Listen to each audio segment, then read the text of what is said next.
Donc on va déjà commencer par l'environnement, qui va nous être présenté par Dominique.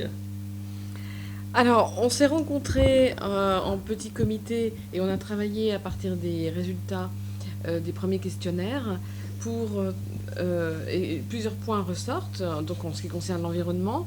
Le premier point concerne l'eau. Donc actuellement, il y a beaucoup plus, donc l'eau est trouble. Et donc ça concerne, je pense, l'ensemble de la commune, mais plus régulièrement, certains quartiers ont de l'eau trouble qui coule, qui sort du robinet. Bon, l'eau est potable, on le sait, hein.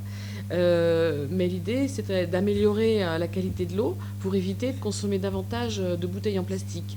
Hein, on sait qu'on doit absolument réduire nos déchets, notamment le problème des bouteilles plastiques. Ce qu'on propose aussi, c'est de poser des réservoirs d'eau et des récupérateurs d'eau sur tous les espaces de la commune, de manière à pouvoir l'utiliser ensuite pour arroser les plantes, euh, tout ce qui concerne les espaces verts. Ces réservoirs aussi pourraient être posés chez les particuliers également. On pourrait également récupérer les boues d'épuration pour favoriser la croissance d'arbres qui pourraient ensuite, sur du long terme, servir de bois de chauffage, par exemple. Tous ces exemples, on les invente, on n'a pas non plus inventé. C'est des choses qui existent déjà dans d'autres communes. Euh, En fait, l'idée, c'est d'utiliser moins d'eau pour qu'on en paye moins. Hein, qu'on paye moins, que la facture d'eau soit moins lourde. Alors l'autre gros dossier concerne les déchets. La taxe actuellement est calculée sur la valeur locative du jardin, La je maison. suis du logement, et c'est particulièrement inégalitaire puisqu'on peut avoir des grandes maisons et une seule personne peut y habiter. Donc le projet, ce serait de trouver un système qui serait plus égalitaire, notamment qui serait basé plus sur la consommation du foyer. La question du ramassage du verre, du papier et des grands cartons n'est pas facilitante pour les personnes qui ne peuvent pas se déplacer jusqu'à la déchetterie. Donc ça, c'est un point à améliorer. Les monstres qui n'ont lieu qu'une fois par an pourraient être aussi peut-être euh, peut-être aussi un point à renouveler plus souvent dans l'année. La récupération des mégots, c'est vrai qu'on voit aussi ce projet se multiplier dans les grandes villes. Il s'agit de bacs qu'on pose à l'ouverture des égouts de manière à récupérer tous les déchets, parce que sinon ça part dans les eaux sales. Et c'est au lieu de les retirer et ces mégots sont ensuite récupérés. Ça forme des plastiques, on peut, je crois, former des briques qui peuvent servir de différents c'est un matériel qu'on peut réutiliser. La question aussi du ramassage des recyclables, des déchets recyclables, le calendrier n'est pas suffisamment accessible à tous. Et c'est vrai que souvent, on tâtonne, on pose son sac de déchets recyclables quand on voit les voisins le poser également. Mais en fait, on ne sait pas vraiment quand est-ce que ça a lieu. La question du pétrocarbone, hein, est-ce qu'on peut dépolluer ce site avec des plantes, comme on le voit sur d'autres sites? Il faudrait multiplier les bennes de manière à ce que ce soit il y ait plus de sélection des déchets à la déchetterie et dans une meilleure gestion des bennes.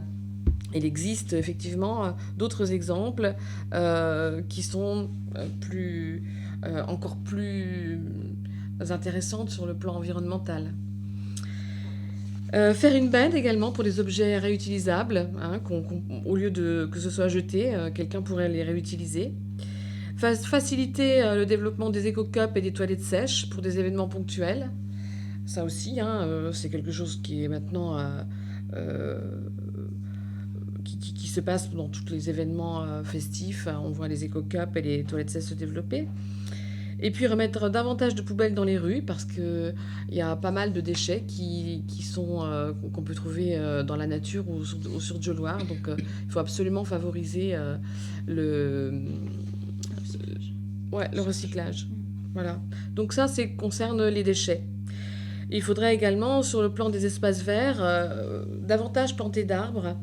Pas mal de personnes trouvent qu'il n'y a pas suffisamment d'espaces verts, c'est pas assez fleuri, Dieulaire. Et notamment en ce qui concerne les 2 dernières années où il y avait des canicules, on sait que c'est important qu'il y ait des espaces verts parce que ça protège, ça isole de la chaleur, notamment les quartiers où il y a beaucoup de béton.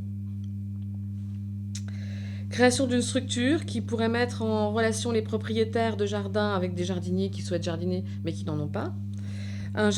Création d'un jardin pédagogique, de jardins partagés. Il faudrait aussi valoriser les étangs, le ruisseau d'Esch et Notre-Dame-des-Airs, pour en faire des espaces la valoriser sur le plan à la fois patrimonial et de loisirs. La création de zones de compostage, c'est-à-dire composter les déchets verts de manière à favoriser, avoir un engrais naturel pour les jardins. Tout le monde le fait quand on a un jardin, mais les personnes qui n'en ont pas, elles pourraient diminuer leurs déchets en favorisant le compostage. Supprimer les pesticides dans l'utilisation des espaces verts de la commune. Et l'utilisation et la gestion des anciennes gravières, donc les valoriser également autour de la plaine de la Moselle.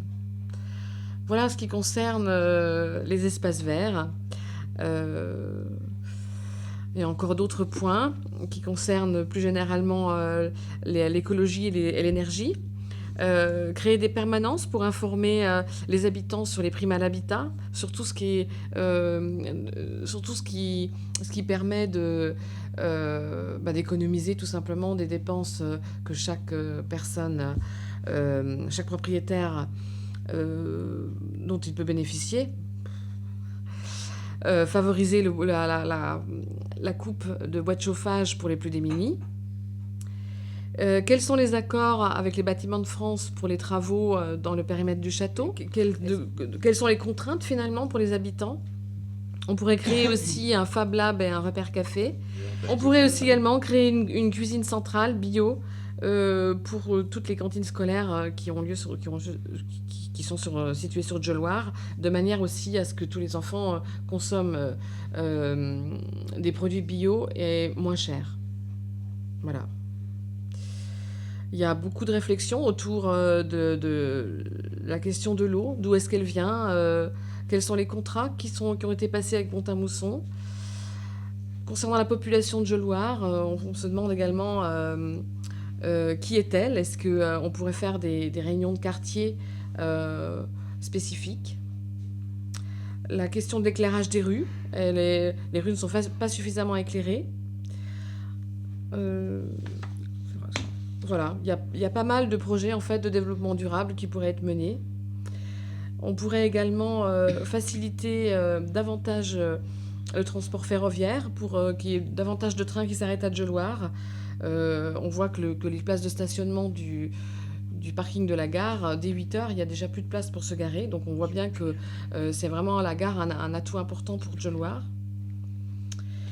Voilà, à peu près sur tous les points qu'on a déjà soulevés à partir de notre réflexion ces derniers jours.